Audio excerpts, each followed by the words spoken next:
Welcome to New Life Live, the premier place to receive free advice from Christian psychologists and counselors for the mental, emotional, relational, and spiritual challenges you face. Since 1988, we've offered compassionate responses that combine God's truth with proven psychological principles to guide you toward healing. Our phone lines are open. Call us now at 1-800-229-3000.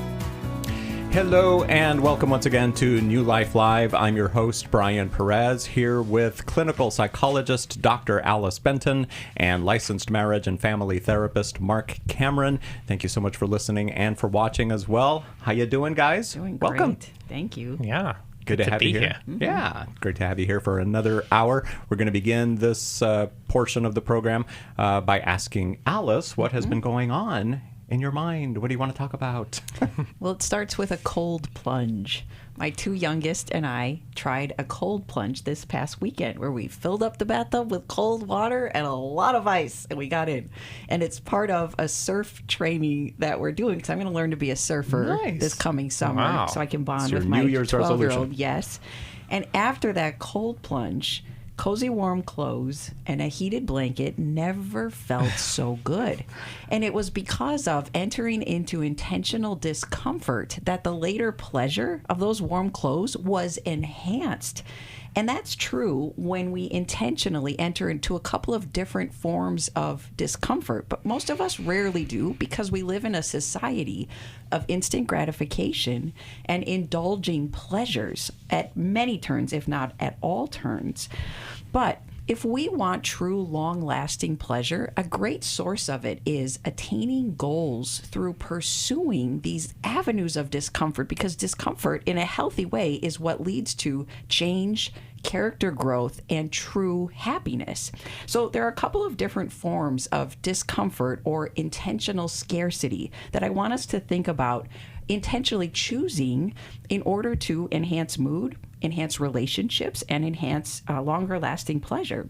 When we fast, when we abstain from things like screen time, purposefully coming off of our screens for a couple of hours or even for a 24-hour period, which might sound unattainable to some of us, when we try fasting from food, from candy, from alcohol, when we then later allow ourselves those legitimate pleasures, they are so much more pleasurable. But we've also gained character growth. We were high-fiving each other and talking about how proud we were of one another after that cold plunge this weekend. We all had an elevated mood for quite some time afterwards. And it also got me thinking about what the Bible has to say about fasting. We're called to fast. I grew up in the Catholic tradition, and there are many fasting or abstinence days in the Catholic tradition, not so much in the Protestant tradition. So it's good for us to be reminded of this. And in fact, Jesus gives us a very serious reason for choosing to fast. And fast can be from food, but it can also be from these other things that we're talking about. But in Matthew 17:21, we're told that some problems or even the presence of some demonic or spiritual warfare can only be broken by fasting, by intentionally foregoing a legitimate pleasure for the purpose of character growth. And so I want to invite you to consider whether or not you would also try out these tactics for spiritual breakthrough, for relationship enhancement, and for true pleasure. That's Marc. really good, Alice. And sometimes we can build tolerance to something that we don't know. I heard somebody talking about this a few years ago, how they gave up sugar for a year. That was their New Year's resolution. And then when they started to eat things again, they were discovering how sugary things tasted to them. So sometimes we can build tolerance to something that we're unaware of that is not healthy for us. And it's only by fasting do we realize that. Mm-hmm. You are listening to New Life Live. I'm Brian Perez here with Dr. Alice Benton and Marc Cameron, and we are going to go to the phones in just a little bit to find out what's on your mind. If you're struggling with any kind of issues, we would love to chat with you about them. The number's right there on the bottom of your screen. We would love to talk to you if you're watching us on YouTube, or you can call 1-800-229-3000. We will be right back here on New Life Live. Thank you so much for your participation in today's program.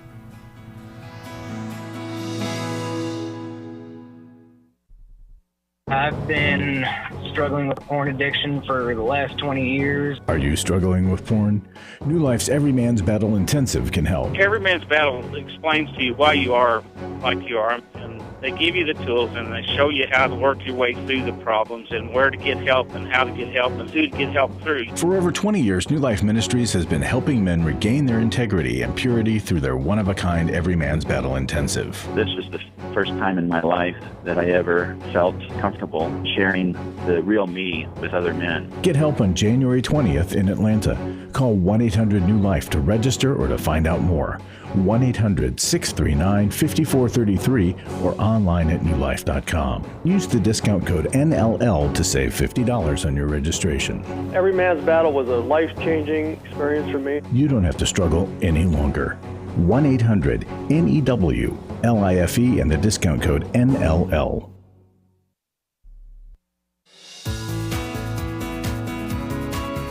To find out more information about New Life or to order any of the resources mentioned on today's program, call 1-800-NEW-LIFE. Now back to New Life Live.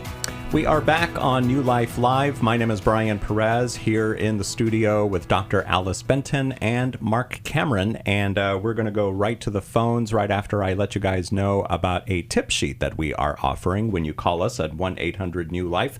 It's called 12 First Steps to Controlling What's Controlling You. So let's work backwards. What's controlling you? What can you do to control what's controlling you? Well, we've got 12 ways lined out here on this tip sheet that we would love to get into your hands. So give us a call and we'll send that out to you. 1-800-NEW-LIFE is the number to call. Right now, we're going to go back to the phones and, or start on the phones, I should say, beginning in Huntsville, Alabama. Here is Amanda, who is listening on the New Life app. You know, I haven't talked about the New Life app enough. So if you guys, you need to download the New Life app. You can listen to us that way. So many resources on that app. And Amanda is calling in today. How can we help you, Amanda? Hello, can you hear me? Loud and clear. Awesome. So I am a happily married woman, and I'm a stay-at-home mom of 3. So that's been an interesting journey. I'm experiencing some significant fears of rejection, and I see how it's like manifesting in my friendships and relationships, that like I take criticism very personally and then experience a lot of anger towards that other person or even towards myself, and self-loathing and loneliness, which just, I mean, I'm already a stay-at-home mom, so it's just extra lonely. And I want to build stronger social connections and not always feel so anxious about it. So I'm wondering how I can just effectively manage my fears, reduce all that external validation that I constantly feel like I need, and just build more resilience in relationships.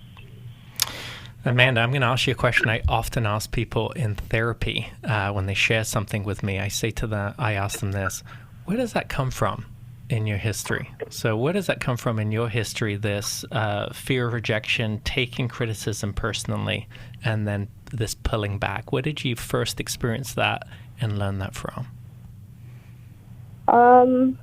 So I was sexually abused as a little girl by a family member, an older family member. And when I finally told my parents about it, they took me away from the whole situation, from the family, but I was definitely rejected by the rest of my extended family. And I was definitely close to my siblings, not my siblings, my cousins. We were all around the same age, and in a Caribbean culture, like, we're very, very close-knit, and they all rejected me. And it wasn't like they were trying to address the situation that happened with my uncle, or, you know, my older cousin. It's just, you know, it was me as the problem.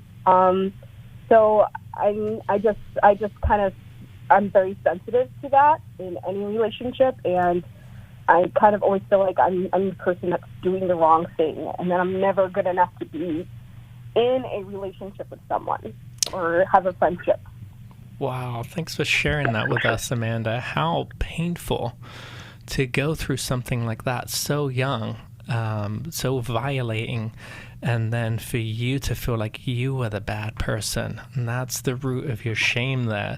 So that's what's keeping on coming up for you, is you feeling like you're the bad person, and then all of this shame flooding in, and that's created an emotional trigger for you. And your reaction is to take it personally and get angry, which comes from that experience, which was rightly so. But then you've also formed these negative self-beliefs that you're the problem. And so getting into therapy to be able to process through this, that's the way to help you reduce these feelings in the present. Have you been to therapy before in your life? I have, mainly for postpartum depression. Yeah, but not particularly for this. Yeah, so these things, even though sometimes we don't think about these things every day or consciously, they sit in our subconscious, and that's how they become triggers for us, and triggers our associations in the present to something significant in the past. And so as you get into therapy and you start to talk through these things and you process them, you start to become more aware of them in the present. And then once you're aware of something, you can do something about it. You can't intentionally fix something unintentionally, or you can't consciously fix something that you're unconsciously aware of. And so that would be my encouragement. And we can actually, we've got a network of therapists that we can put you in touch with to help you process through this. Amanda, I want to defend you against you. And I wonder if you notice how hard you are on yourself. I think you berate yourself that I should not be feeling this way. What's the matter with me? I need to toughen up.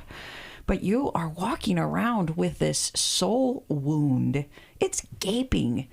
And when you are criticized or feel like you're being criticized, that raw wound is being hurt again and again. And so I want, if you're willing to enter into this counseling that Marc is suggesting, I want you to work on giving yourself permission to feel whatever you feel and to assume I have good reason for feeling this way. It might be more historical than current day, and being able to differentiate where those feelings belong is really important and helpful in the process. And so sometimes we need to be able to recognize maybe 10% of this is current day pain, but 90% is all that family rejection and sexual abuse that I experienced. It's okay that I feel this way. I also heard you say that you want to reduce your need for validation. I actually want to validate your need for validation. You need to be believed and understood, and you need to be told it's okay that you feel this way. You should be feeling this way, given what you have gone through. And it is through good counseling that I think you will receive sufficient validation and figure out how to ask for validation from safe people in your life, so that you can go to your husband or to girlfriends to say, boy, I'm really feeling rejected right now. And that they would know there's probably a good reason for that. Let's talk it through. You have a right to feel that way. That helps us get through those uncomfortable feelings more than I shouldn't be feeling this way. Just stop it. Just toughen up. That doesn't work. The wound needs tending to, and that can happen in counseling. Yeah. Thank you so much. I think a good book to send you would be Forgiving What You'll Never Forget by Dave Stube.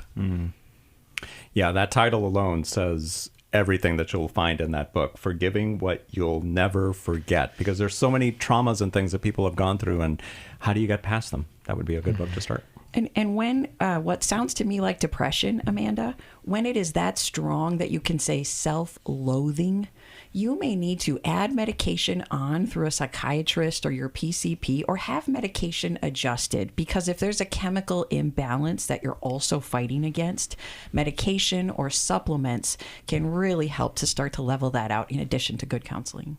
So Amanda, stay on the phone and we will send you a copy of that book, Forgiving What You'll Never Forget. It's available on the New Life store for anybody who wants to purchase it. Again, it's called Forgiving What You'll Never Forget. Back to the phones now. Here is Maddie in Sacramento, California, listening on Sirius XM. Hi there, Maddie. Thanks for calling in today. Yes, hi. Thank you. Yeah, what's going on? Well, I have an issue where I am dealing with role reversal. My husband and I have been married for almost 40 years, and now that he's retired, it's exciting. I'm very, very happy, that he wants to do some of these things that I've been doing for years and years. But the thing now is I'm a little bitter about it because, he's like taken over and then not doing it quite the way that I would do it. And then I'm going, wow, so I don't feel like he's been thankful for the things I did over many, many years. And now he's kind of doing them. So it's an interesting dilemma that's going on in our relationship. So I was calling for some advice on how, should I just, be so happy about this? Or what should I do? What are some of the things that he is doing that you'd like him to do differently, or that you didn't get to do, or even the things that he's not grateful for recognizing that you've done for him? Well, just even last night, he came in and he announced that he was going to take down the Christmas tree. So I was like, yeah, you go. So he goes in and he takes it all down, and I walk in and I say, there's another tote upstairs. If you get that, then it'll all fit in it. And he says, you're just telling me what to do. And so I just walked away, and I went in the other room, and then I came back, and I said, I just was trying to help you. And so he takes I guess he thinks I'm, being mean to him. Yeah, so that makes sense. It's funny that you say that, because my wife and I, for probably the last 11 years, fought about putting the Christmas decorations down. And we finally did it this year without fighting. And she said, you should make that a new live moment, that we finally were able to do this without fighting. But what was happening for us is our own historical triggers were coming up for us. And I think that's happening for both you and your husband. There may be something in your past history to do with control or feeling out of control, where you want him, now that it's playing out, that you want him to do it in a certain way, or it's upsetting you that it's not getting done in a certain way. And I wonder if there's something in his past history that makes him sensitive to perceived criticisms. You're not actually criticizing him, you're just saying, hey, there's another box up here, but he's taking that as you're telling me I'm wrong, you're telling me I'm bad. And I think there's a link to shame in there. I wonder if that's what's happening for you guys. Is there a phrase Maddie can use instead of, she's trying to help, but how should she say it to where it doesn't sound to him like you're telling me what to do? That's a great question. I think the best thing to do is to have a conversation outside of the moment. Sometimes in the moment, when we're getting frustrated, when we're getting triggered, when we're getting upset, we just need to manage the moment. And then it's later on to have a safe conversation to say, hey, can we talk about something? I'm willing to hear you out. Can I just tell you my observations? Saying an observation is a great way to enter into a conversation, because it makes it subjective. Lots of times when people address things, they'll say you, and it's about the other person. Always do this, and it's like this fact, and then the whole conflict becomes about defending that fact. So to be able to proactively say, can I give an observation, and I'd like to talk about this, and see how we can do this better, that would be a good way to start. Those two words are almost guaranteed to start an argument. You always. Yes. Or yes. You never. So stay away from those. Fill in the absolute. Yeah. Maddie, Alice. when you ask, should I just be happy? I want to take that pressure off you, because disingenuous, forced happiness, it doesn't work. We can't sustain it for long, and it just covers up then the problem that really does need to be dealt with. And I hear a lot of folks who move into retirement, and isn't that just supposed to be so wonderful to be in retirement? Oh, well, it brings a new set of problems with it. So it's not at all uncommon that you have to rework your marital relationship now that you might be both staying home together. That is frequent. And so I also want to encourage you that you might go back to him with the accusation he made. You're telling me what to do.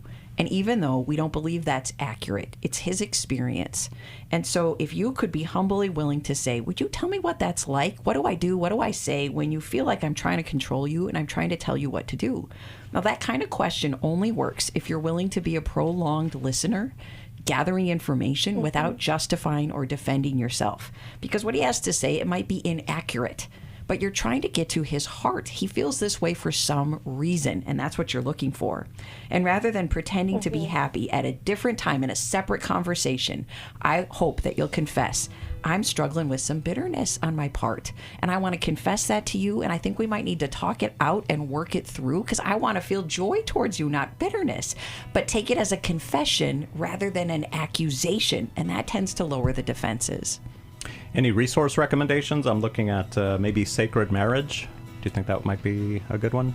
Sure. Yes. Okay, so stay on the line and we will send you a copy of that book, which is available for purchase on the New Life store at newlife.com. Again, it's called Sacred Marriage. Okay, we're going to be back with more of your questions in just a little bit. By the way, if you can never call in, there I go, you never, that's not what I meant. What I mean is, if you're unable to call us when we're doing our programs, there are other ways to get your question to us, and you can find those ways at newlife.com/radio, newlife.com/radio for ways to submit your question. We will be right back on New Life Live. What a New Life course is it's around a topic led by a professional licensed counselor coach with a small group of 8 or 9 people on a weekly Zoom call.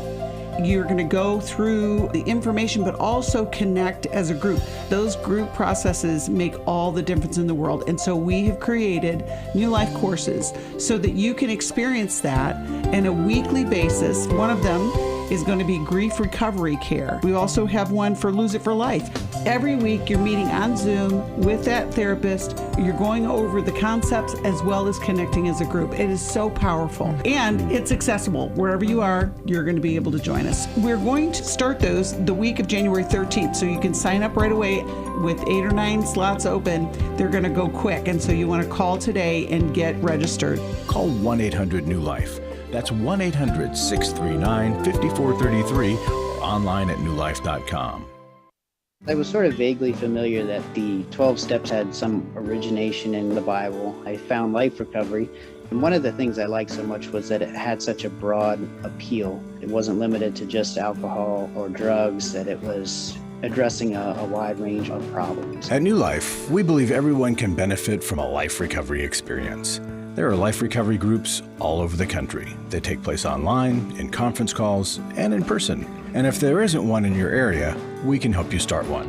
We have startup materials, leaders' guides, CDs, Bibles, and more, all with discounts available for groups. Call us at 1-800-NEW-LIFE and ask for Terry Ward. The 12 Steps have long been a great help to people in recovery because much of the 12 Steps' power comes from the fact that they capture principles clearly revealed in the Bible. The 12 Steps is really a pattern for all of us as Christians. Call 1-800-NEW-LIFE. That's 1-800-639-5433.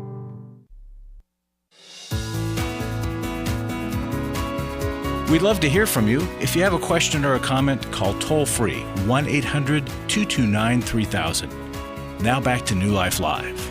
Welcome back. Brian Perez here along with Dr. Alice Benton and Marc Cameron, and we're going to get right back to the phones in just a moment. First, another reminder, Valentine's Day is just around the corner. Guys, February 14th, don't forget, a great thing you can do on February 14th, surprise your spouse with a intimacy in marriage workshop. There's one happening in Orange County, California on February 14th. You can find out more about it at newlife.com. It is the best gift that you can give your marriage to attend this intimacy in marriage workshop. One attendee of the workshop said, God took our dead marriage of dried bones and used new life to speak life and hope into an impossible situation. You feel like you're in an impossible situation in your marriage, then you've got to get to the Intimacy in Marriage workshop. You can find out more about it at newlife.com. This could be your story too. And not only does it help marriages that are in dire situations, sometimes couples have brought their divorce paperwork to the weekend. Wow. But it also helps enhance good marriages and improve great marriages. So any level will be served at our intensive. Yeah, and what's interesting about this comment is the impossible situation. Obviously, it wasn't an impossible situation, but oftentimes when we're in it, it feels so hard, it feels so difficult, we don't know the way out, and Intimacy in Marriage will show you the way out. I read an article recently about January being divorce month, that more divorces get started or whatever, I guess, people after the delay holidays. for the holidays, yes. Yeah. So before you sign those papers, come on out to the Intimacy and Marriage Workshop, again, February 14th in Orange County, California. More details at newlife.com.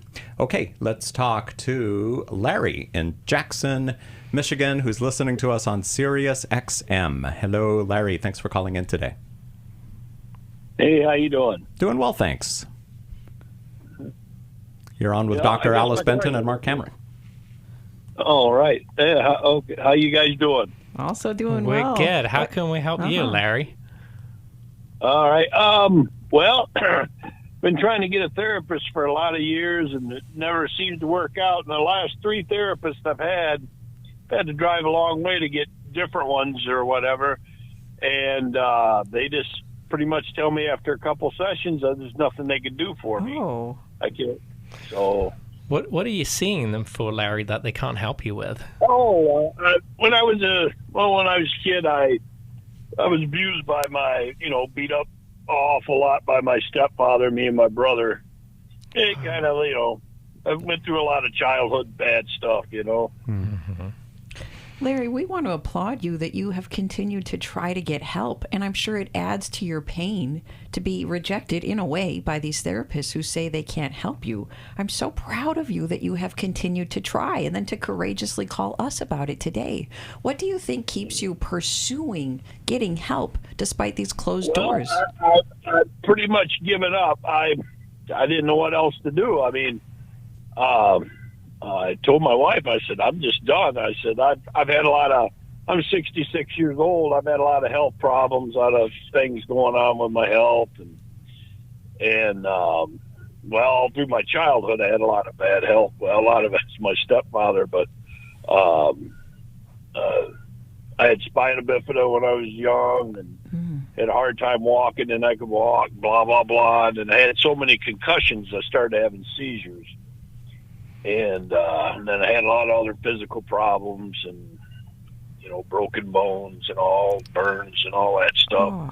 And anyway, all these things kind of added up as you get older. All these things have caught up with me. And now my wife says, well, you need to talk to somebody. I said, I'll ask around, but I just pretty much give up now. I didn't see anybody or do anything. Well, Larry, your story, even just the little you've told us, it's certainly complex, and the layers of what you have been through, not only the abuse, what your biological father, whatever happened to that relationship, but your stepdad was abusive, but all these health issues as well. It's a complicated story, but usually therapists are able to help a person process through trauma. It's a very common content that's brought into therapy. Have they ever told you any more specifically why they can't help you? Nope. They just said, because I told one guy, the last guy, I said, well, I get angry about a lot of things. And I said, I'm right to my end. I don't know what else to do. I said, I got all these health problems. And I said, and all this stuff is just like, after I retired, it just got more and more. And been retired a couple of years, but I had to retire because of my health. And I don't know. I just don't want to do nothing now. I just pretty much sit and watch the world go by. I would recommend asking them, Larry. Reach out to them. Say, you said that you couldn't help me. And then ask them for a recommendation. Who do you suggest that could help me? Because generally, like Alice is saying, you've got a very complex story. Some therapists have specific specialties. And it helps if you can actually interview a therapist first and also know what it is that you need. So maybe when we get back from the break, we can figure that out a little bit more. But that would be my recommendation for you, is to reach out for them and ask them for a referral to someone who they think that they could help. And then also ask them to candidly give you feedback to help you understand how you were getting stuck in therapy, or what it was that they felt like they couldn't help you with. I'm also glad that Larry called in, because from the looks of things, he can't find anybody to help him, but he's still reaching out. He knows that there's someone out there Well, who can we can help Yes. him find someone who can help him. For sure. And anybody else listening or watching right now, we can find someone for you too. It's 1-800-NEW-LIFE. NewLife.com is another way where you can access all of our resources. We're going to be right back and continue our discussion on this topic. Restore gave me strength. It gave me more belief in my faith. I met up with a group of women that are going through things that they had no control over. If you've been affected by betrayal, an emotional or physical affair, or pornography, the Restore Intensive will equip you with support and tools to help you through. When two people want to do their part, we can be restored. But if they don't, we can still be restored. We are not stuck because someone else made a decision. That God lets us weigh in on how we want to walk out our lives. Our wellness does not hinge on another person's decision. The Restore Intensive is coming to Dallas, Texas, May 2nd through the 4th. Register online at newlife.com or call 1-800-NEW-LIFE and use the discount code NLL to save $50. I had a great experience at Restore. 1-800-NEW-LIFE and the discount code NLL. Club New Life changes lives. I think I go way back to listening to New Life, learning so much from it, and then becoming a Club New Life member. Club New Life is a monthly giving family that helps New Life Ministries provide Christ-centered hope and counseling resources to thousands of people. You know, I'm so thankful because you know why I keep giving? Because I keep learning, and I'm so thankful for all the lives that you touch every day and the people's lives. So when I get to still hear the radio show, it's just so encouraging to my heart. When you sign up to support us monthly through Club New Life, you'll make a difference in the lives of individuals and families with godly counsel and connection to help. And you know one reason I give? Because I feel like sometimes I'm hiding behind a counselor's couch listening to all this great information and not paying. So my guilt of this great advice is alleviated by being a Club New Life member. Call 1-800-NEW-LIFE. That's 1-800-639-5433. And together we can help hurting people find help and hope in life's hardest places. Call 1-800-639-5433 to join Club New Life today.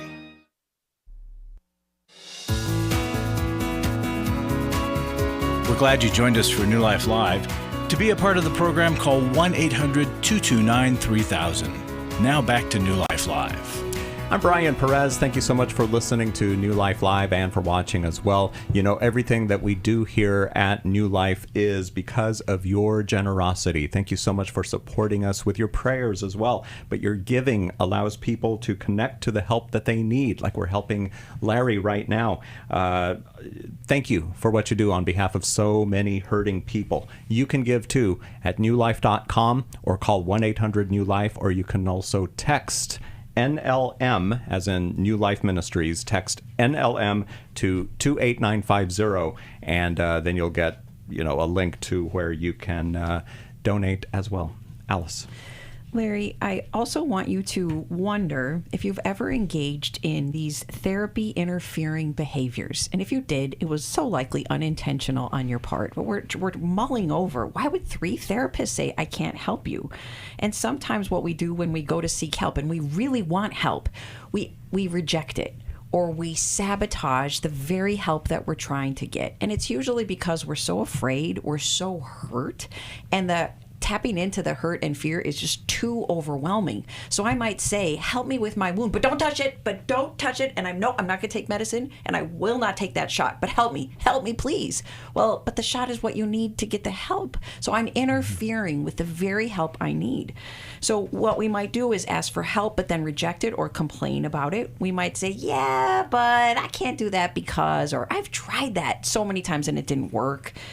We might refuse to do homework. We might get really defensive and even combative with a therapist when they try to point things out to us. I don't hear any of this in your voice. So these are all kind of wild guesses on my part, and Marc suggesting that you talk to the therapist, ask them about this. Did I do anything to interfere with the therapy that made me unable to receive your help? As painful as it might be to look at that, it actually empowers you because then you can do something about it. And one other recommendation is to let us connect you with a therapist who can do eye movement desensitization and reprocessing, EMDR. This can be done by telehealth. You don't even have to be in the office with the clinician. But EMDR gets down into subconscious beliefs that we have that interfere with our ability to access healing or to live a full life. And so it's a really effective therapy when others have not been able to get down to the root of your problem. We can connect you with a therapist who does EMDR. And learning to explore this resistance, Larry, is a way to keep processing in therapy too. And as Alice is saying, you may be doing these things unintentionally, but figuring out why you do these things and what that's the barrier to moving forward can all of a sudden open the door for great progress to be had. Larry, thank you for calling. Oh, Alice, we go have ahead. a couple of books to recommend, so we're deciding Eeny, which meeny, one miny, to moe. send to you. But the Take Your Life Back workbook gives you so many steps you can take, Larry, that might help reveal what some of these obstacles have been for you. Yeah, stay on hold and we will send you the Take Your Life Back workbook, which is available at newlife.com as well for purchase. What was the other book? Maybe Larry would want to purchase that other book. That You had mentioned one you were thinking about. Oh, is that the one I sending mentioned? him? No, a different one. Was it Making Peace with Your Father? Yes. Yeah, Making Peace with Your Father. That's available online as well at newlife.com. But stay on hold and we are going to send you the one that Alice mentioned. Okay, let's take another phone call. Here is Rick in Washington, who is listening or watching us on newlife.com. How do you pronounce that city? I always forget. That's why I didn't say the name of the city. It's Yakima. Yakima. Okay. I was going to say Yakima or something like that, but Yakima. Okay. I've heard it butchered many ways. I'm sure you have. You're used to it, Rick. Well, thank you for calling us today. How can we help you? Well, thanks for taking my call. Appreciate that. My question is this: I had two very two careers. One was a lineman for 20 years, and I was injured on the job multiple times. Took some time off, changed careers.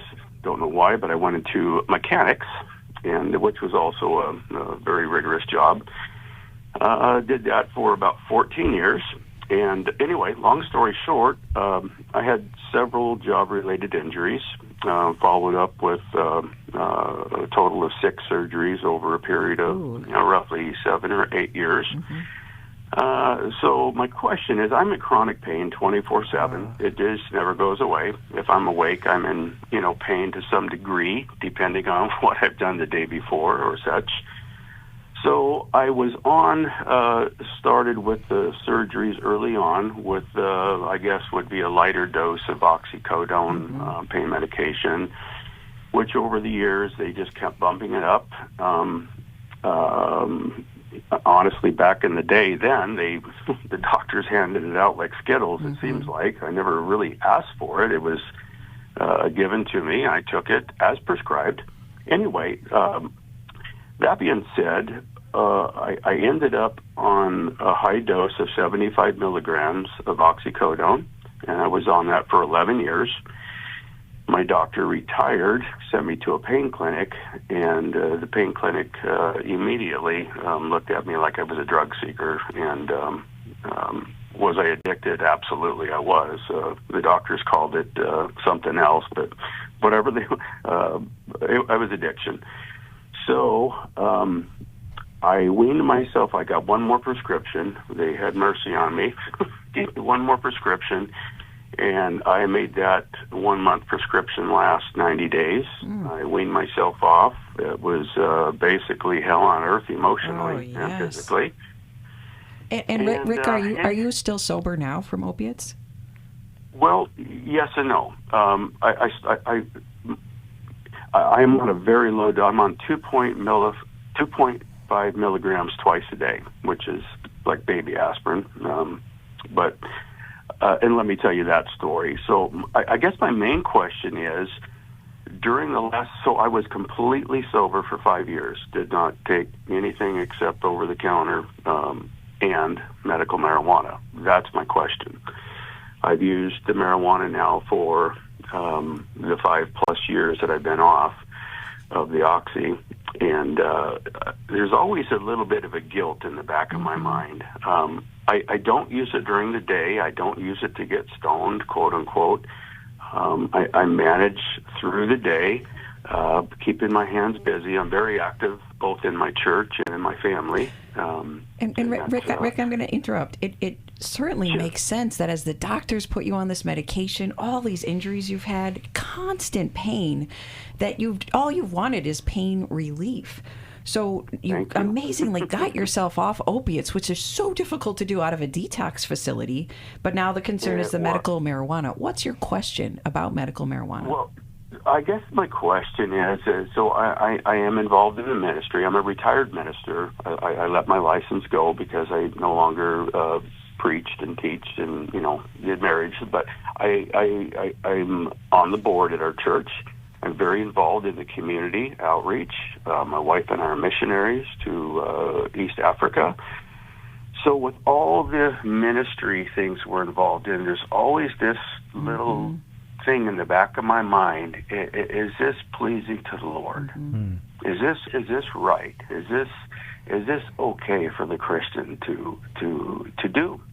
And Rick, does the board know? Does the church, the ministry, does it know that you use medical marijuana? I did before I was asked to be on the board, or told my name was in the hat, so to speak, a couple years ago, and I went to the head elder. We went out to lunch, and I said, "You need to know this about me, and I'm willing to withdraw my name. Not a problem." He felt that telling him the story I'm telling you, that it was probably just okay, and just left. Nobody else needed to know. If anything ever came up, he would go to bat for me and let him know that I did come to him with this question. Rick, I really want to honor that you did that you revealed it, and he gave you permission, and he is the head of these places that you're working. So that was the right thing to do. The fact that your conscience is still guilty, I think, says something between you and God is not resolved about this. So I wouldn't take just that man's permission as a blanket permission of go ahead with this, because you're not okay with it. So you make me think of Romans 14:23, that whatever is not of faith is sin. Now, I don't know that it's sin for you to be using medical marijuana. I would wonder, is it legal where you are? It sounds like it's prescribed by a doctor. Does the broader church have a problem with it? I think those are things to explore. But because your conscience is guilty means it's a problem for you for some reason in your relationship with God. Is it prescribed by a doctor? It was. It's not now because it is legal in Washington State. Okay. I was under doctor's care early on, and then when the laws changed, I just didn't see a need to pay a doctor to go down the road and do the same thing. And I'm not using very much. It's a minimal amount. And I guess the guilt might come from my past because I was into drugs as a teenager. Oh, that's so helpful to know. Okay. The Lord delivered me from that in the early 80s. Okay. Stay on the line. We've got to take a break, but thank you for calling in today. We'll continue the conversation now that we have a little bit more information about this here on New Life Live. So thank you for listening. Thanks for calling in today. We'll be right back.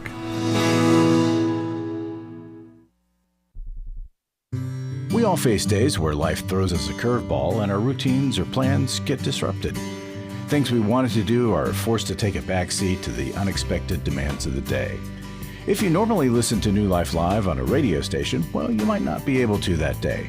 And on these hectic days when you're feeling stressed or frazzled, hearing the sound of counsel given on New Life Live is just what you need to navigate the unexpected things of life. Every time I'm troubled or I have a problem, I'll cut on New Life, and there's always something that is said that is helpful to me. By listening, I have learned more than I can ever express about how God wants me to live. Download the New Life app for the easiest way to listen wherever you are and at a time that's convenient for you, or watch the show on our YouTube channel. You can even subscribe to our podcast from your favorite podcast provider. You never have to miss a day of New Life. Wherever you are, we are. For over 35 years, New Life has been the most trusted name in Christian counseling. Your ministry has saved my life. If you struggle with emotional hurt, family or marriage problems, the pit of depression, or the pain of addiction, we can help. I'm down 100 pounds now from what I was. I found a counselor through New Life Ministries, and it's just been outstanding. Our treatment programs provide clinically appropriate solutions from licensed professionals, all in a biblical framework. I have had problems with alcohol. I think God has ordained this place to be His. You don't have to be a prisoner of your pain. Help is available at 1-800-NEW-LIFE. She tells me that I'm a new man, and I feel like a new man. It worked for me, and it can work for them too. This time it is different. If you're ready to take the first steps toward genuine spiritual and emotional healing, call us today at 1-800-NEW-LIFE.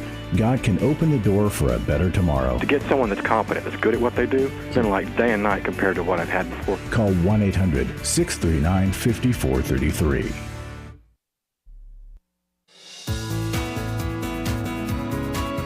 To find out more information about New Life or to order any of the resources mentioned on today's program, call 1-800-NEW-LIFE. Now back to New Life Live.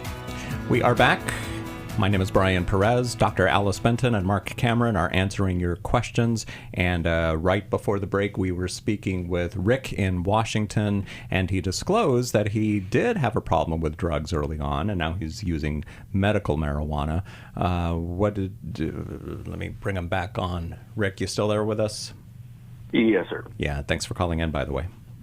Yeah, thank you. Rick, I think you're in a difficult situation because pain interferes so much with life. And until you're actually in that chronic pain, it can be easy for someone on the outside to judge without knowing. And so when you're in chronic pain, you just want to get rid of it and you try everything. So I empathize with you in that perspective. I think you're doing everything right, or you've done everything right in terms of disclosure to your pastor here. And I was actually going to ask you this question, but you got there. I was going to ask you where the root of your guilt is from, and you talked about doing drugs early on in your life. And so I don't know whether medical marijuana is right for you or not. But what I will say is, for you, learning to get into therapy if you haven't already, to kind of process through that time when you were doing drugs earlier on, because that was covering up some kind of pain for you. And you may have had somebody who was appropriately trying to help you get off of drugs, or it may have been a really legalistic way that you were wounded in that. And so I encourage you to get into therapy, and we can put you in touch with someone to process through that, to see how that can help you with this feeling that you're having of guilt. And Rick, consider that even if you're sober from these other substances, have you done the deeper recovery work and character work to not just be sober, but to also be in growth? And then I hope you'll ask the people that are close to you, your wife, other family members, how did my historical substance use affect you? And how does my current medical marijuana use affect you? Because if any of them have an issue with it, it doesn't necessarily mean you need to stop, but I think it means you need to find out what the issue is. Because medical marijuana, it usually generates anxiety and paranoia. And so even if it's a solution to a problem like pain, it brings other complications with it that usually interfere with life and relationship at some level. So ask those questions. Rick, thanks for calling us today on New Life Live. We're going to go to Ken in Cleveland, Ohio. It says here that somebody referred you to us. Who referred you to us? A friend. Nice. Well, thank your friend on our behalf. I will. So how can we help you today? I just feel like when I'm praying, God's not really listening. Oh. What is it that you're asking the Lord? Forgiveness, for peace, for forgiveness, for forgiveness for sins that I've committed. Can you name what most weighs on your mind of what you did in the past that you don't feel forgiveness for? Not really. I'm not comfortable doing it here. Okay. I know that sometimes one of the reasons why we struggle to hear from God is because God is trying to send people to be both ears for Him and a mouthpiece for Him. And so I don't blame you that you can't say the thing here, but that thing needs to be disclosed to somebody who you do feel safe enough with to tell. Because when we're loved and accepted, it has been disclosed. And how was it received, and how did the person respond? What was a friend that recommended that I call? Oh, okay. And we've had a lot of discussions about it, and actually another friend too, an old friend from my childhood. So you're already on that path, and you had somewhat of a loving response to you because they want you to receive help for whatever it was that you told them. That process often needs to be repeated many times, and then the stories need to be told in more depth so that the shame and regret we feel can begin to lift because somebody truly, deeply knows who we are, what we did, the ugliness of our mistakes, and they care for us and love us anyhow. But it is through that repetition, which is painful and scary, because what if I am rejected? What if I get in legal problems because I've revealed what I did? And so I'm proud of you that you told a friend, and I hope you'll let us help you enter into professional counseling so that it's not just told, but it's processed, because then it can heal, and then the shame diminishes. Ken, some of these things that you're asking God for forgiveness for, are there people that you also would need to be asking for forgiveness for those wounding of? Sure, absolutely. Have you done that? Yes. Okay, so you've made amends. Were you offered the forgiveness from these people? I'm not 100% sure. I would say I was offered the forgiveness conditionally. Conditionally, okay. What was the condition? Was it specific? Yeah, just don't ever do it again. Mm-hmm. And are you continuing to struggle with that? With doing it again, No. with the behavior? I've gone back and forth a few times, but I'm adamant now that I'm never going to go back again. Yeah. So I admire your resolution to I'm not going to do it again, but relapse is part of recovery. And so even though you're thinking like I'm not going to do it again, if you don't have structured help for you, there's a strong likelihood that you may. So what I would say for you, Ken, especially because you've made these commitments and then you've gone back on them, I think probably there's guilt of relapse for you. And what I would say is let us get you in touch with somebody who can help you in your specific area. You can tell us that off of air, and we can find someone who can help you with that and put you in touch with a recovery program. And that conditional forgiveness, it's so painful because you made the brave decision to confess and ask for forgiveness. But it may be that the behavior deteriorates or destroys trust. So as long as that behavior continues, that person can't fully trust or can't fully forgive because the pain continues when you commit the same thing again, even if they don't know it yet. But recovery helps us to not just rely on willpower, because willpower doesn't get us very far. We just don't have enough of it. We need an infusion of God's grace, and then we need the support and accountability that comes through community of other really imperfect people to know that first, I'm not alone in this ugly thing I've done that I'm so embarrassed about. Others have too. But there's also... I have done. Yeah? I have done some group therapy, and that's helped. You've done a lot of the right things. I'm so proud of you. So it's by continuing to do them, repeating them, that you gain traction, and then your sobriety lengthens further. And so we can help you on this process. We can strengthen the help that you're getting so that you receive more of the benefits of it and then can rebuild the trust. Yeah, and I think the thing that I would want you to make clear in your mind too is forgiveness should be unconditional. As we reflect upon that, our forgiveness is unconditional as Christians from our Lord and Savior. But what can be still conditional, even though somebody gives you forgiveness that is unconditional, is relationship connection. Sometimes there does need to be a boundary in place where somebody says, I can forgive you, but I can't connect with you if you're going to continue to do this. You're going to continue to hurt because it has an impact on me, and that's oftentimes appropriate. So I want you just to be able to make that distinction in your mind, because that could be happening for you, but you're taking it as unconditional forgiveness when really it's not. Just something to consider. So many people struggle with that, Christians who know that God has forgiven them for their past, but they themselves can't forgive themselves.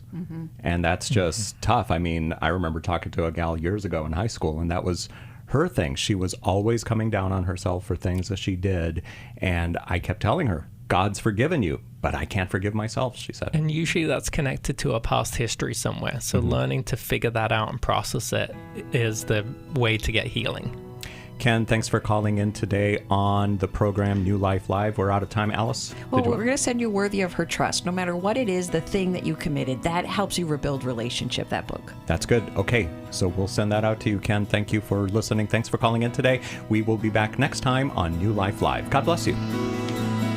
Thanks for listening. We hope this program has helped you by giving you insights for handling the challenges you face in your life. We want you to know that we're here for you, but you also need to know that New Life Live is a listener-supported ministry. To make your donation or to get any of the resources mentioned on today's program, call 1-800-NEW-LIFE. That's 1-800-639-5433 or online at newlife.com. Please join us again tomorrow for New Life Live. Thanks for watching today. We love helping people. I hope you sense that. And we know that there's always hope if you find the right resource. Now, if something we've said to somebody else applies to you, that's fantastic. That's what we're hoping for. But also, if you want to join us directly, you can call 1-800-229-3000 between 1 and 3 Eastern Time, Monday, Tuesday, and Wednesdays. Those are the best times to get through. And while you're here on YouTube, check out these other videos that we've done to help people see where they could grow or a different path to take. And if you do that, would you give us a thumbs up on the video and please subscribe to this channel. There are many ways that we can help you outside of the radio program, and it's very hard for some to pick up a phone and dial 1-800-NEW-LIFE. But when you do, we put you in touch with somebody who cares about you, knows all the resources out there, and they're going to find the best for you. There is no reason to struggle alone. I hope to see you tomorrow. Hope you'll invite somebody else to come and join that maybe needs just a little bit of help along the way. I'll see you next time.